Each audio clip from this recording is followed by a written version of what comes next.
Ngayon, tuturuan ko kayo kung paano magluto ng gulay na may kalabasa. Ito po ang kanyang ingredients. 3/4 cups na bagoong karneng baboy, bawang, sibuyas.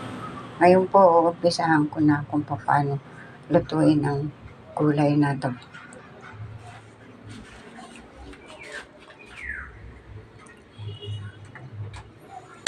Unahin po natin pakuluan po natin ng gata. Ilagay na po natin dito sa kawali.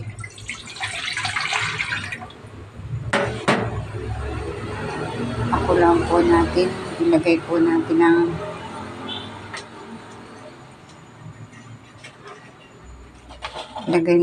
bawang,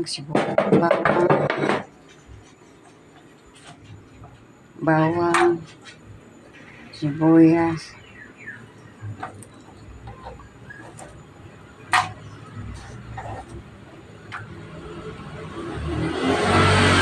baboy,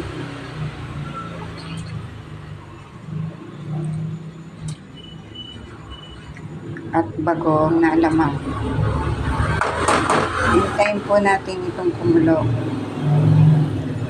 para ilagay po natin ang gulay. Huwag na po natin masyadong asinan. Nandiyan na po yung bagoong. Maalat po yan.